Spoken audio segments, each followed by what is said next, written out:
Yo, what's up? This is JD Tex. Welcome sa ating another video, and this time, welcome sa ating part 2 ng ating MVIV MK20 guide users. Dito sa video natin ay papakita ko naman sa inyo kung paano tayo mag-update ng ating firmware at kung paano rin tayo mag-calibrate ng ating expression pedal dito. Ngunit ang una ko munang ituturo sa inyo ay kung paano tayo mag-update ng ating firmware. At ang ginaganda rin dito ay ipapakita ko na rin sa inyo kung paano susolusyonan yung mga common problem or common issue na na-encounter natin kapag tayo nag-update ng ating firmware dito sa ating MVIV MK20. Ano yung mga madalas na-encounter natin ng mga problema kapag tayo nag-update ng ating firmware dito sa ating MVIV MK20?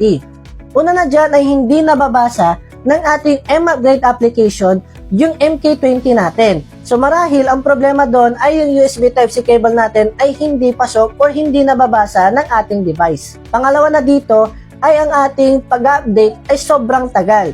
Minsan umaabot ito ng ilang minuto or ilang oras tapos walang nangyayari, hindi ito nag-update. Kaya sa unang part na ituturo ko sa inyo ay panoorin nyo maigi dahil ipapakita ko rin sa inyo kung paano po susolusyonan yung mga problema na iyon. Kaya ano pa hinihintay ninyo? Samahan nyo ako mag-update. Una nyo munang gagawin ay punta muna kayo sa Google Chrome at i-search nyo lang yung mviv.com natin. At ito ang bubungad sa atin. Next natin gagawin ay download natin yung firmware natin at yung M-Upgrade application natin. Punta lang tayo sa ating download. Next naman ay punta tayo sa PC firmware natin at hanapin natin yung MK20 natin. Ito yung firmware natin na para sa MK20. I-click nyo lang yan para mag-download. Ayan, downloaded na ang ating MK20 firmware. And as you can see dito, naka-instruct sa atin na firmware here can be upgraded by using M-Upgrade. So sabi daw dito, para ma-update natin at magamit natin yung firmware na dinaload natin, ay kinakailangan gumamit tayo ng M-Upgrade application. So saan natin makikita yon? Punta kayo dito sa other software at makikita nyo agad yung unang M-Upgrade natin, which is ito yung i-download natin. Windows ang pipindutin ninyo kapag ay inyong laptop or computer ay Windows. macOS naman kung ang gamit ninyo ay para sa macOS. Since ang ating M-Upgrade ay downloaded na, installed na siya sa aking device, ay hindi ko na kailangan ito i-download ulit. Bago natin i-open ang ating M-Upgrade application, ay connect muna natin itong USB Type-C dito sa ating MK20 papunta sa ating device. Bago natin buksan ang ating M-Upgrade application, ay connect muna natin itong MK20 dito sa ating laptop. Ayan, konektado ng ating USB Type-C dito sa ating MK20 papunta dito sa ating laptop. Ngayon, next naman na gagawin natin ay open natin itong M-Upgrade natin. At ito na ang ating M-Upgrade application. Pero may konti tayong problema dito. Dahil nakasaksak naman na at konektado naman na ang ating USB Type-C cable, pero waiting for device to connect. Meaning, wala siyang makita na MK20 natin. Kahit tanggalin natin ito, balik natin, pero meron tayong ilaw dito, so meaning konektado na siya dito sa ating charging icon natin, wala pa din, 'di ba? Kahit tanggalin natin itong sa laptop natin, ito ibabalik ko siya, try natin ibalik, tapos wala pa din, 'di ba? Hindi niya pa rin nababasa.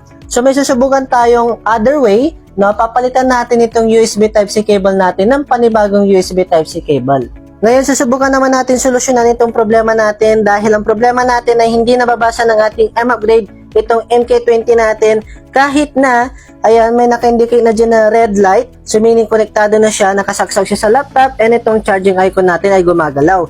Pero hindi pa rin nababasa ng ating M-Upgrade. So, ang solusyon natin na gagawin dito ay papalitan natin siya ng bagong USB Type-C cable. Dahil sa tingin ko ay kinakailangan lang palitan ito ng USB Type-C cable. Tara, palitan natin siya.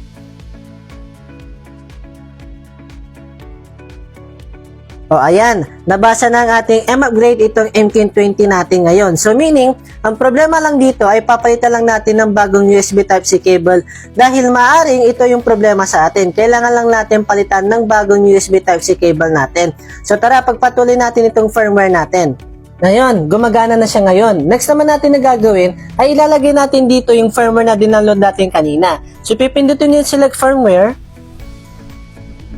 Punta kayo doon sa download kasi dito nakalocate yung MK20 firmware natin, which is ito. So, click nyo lang yan, and then click nyo itong open.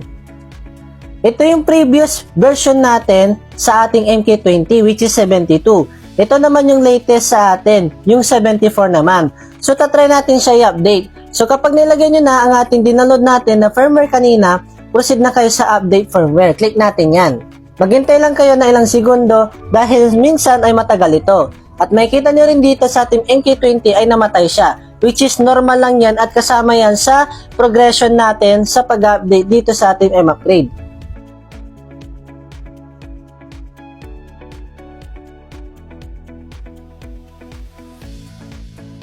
Makalipas ng ilang minuto ay ganito pa rin yung nangyayari sa akin. Paano natin ito susolusyonan? So una, i-X ko lang ito. Ayan, X natin ito. Tapos papatayin natin kasi nakaswitch pa yan.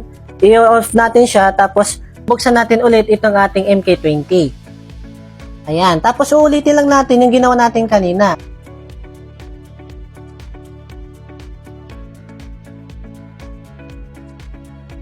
Hintayin lang natin kung magwo-work na siya ngayon. O ayan, may lumabas na auto upgrade in progress. Meaning, ayun, tuloy-tuloy na yung update natin dito. So, ang ginawa ko dito, in-exit ko lang siya, nire-update natin siya. Pinatay natin itong MK20 natin, nire-open natin siya, tapos update ulit. Tapos ito, naka-progress na natin, hintay lang natin ng ilang minuto yan, tapos matatapos na yan. Magiging complete na yan, okay? O, diba? Madali lang. Mabilis lang yung pag-update natin. At makikita nyo dito, ayan, magre-restart din dito sa ating MK20. Tapos, i-check din natin itong MK20 natin kung 74 na din yung firmware niya. Punta tayo dito sa global, tapos itong about. At makikita nyo dito, 74 na at 74 na din dito. Meaning, updated na ang ating MVIV MK20. Ayan, dahil updated na ang ating MVIV MK20, subukan naman natin na i-calibrate itong expression pedal natin. Huwag kayong mag-alala dahil mabilis at madali lang ito gawin. Kaya sundin nyo lang yung mga steps na ituturo ko sa inyo. Ngayon, tuturuan ko naman kayo kung paano tayo mag-calibrate dito sa ating expression pedal. Punta lang kayo sa set, tapos set ulit, tapos click nyo itong global, gamit kayo ng para-knob, tapos pedal set, at ito yung bubungad sa atin. So, ang gagawin ko, itataas natin ito, taas natin yan, i-click natin itong para, at makikita nyo dyan, ayan, sabi niya, itaas daw natin ito expression pedal, and then click natin, ibaba natin, sundin nyo lang yung instruction dyan, tapos click natin. Ayun, ibig sabihin kapag check na, ay calibrated na itong expression pedal natin. Tara, check natin ngayon kung calibrated na itong expression pedal natin. So, kailangan dapat itong volume natin, dito kasi nakaset siya sa volume pedal, ayan, kailangan magpo-fully 100 na siya. So, from 0 to 100%. So, tara, check natin. Ayan, naging 100 na. Ito dapat maging 0.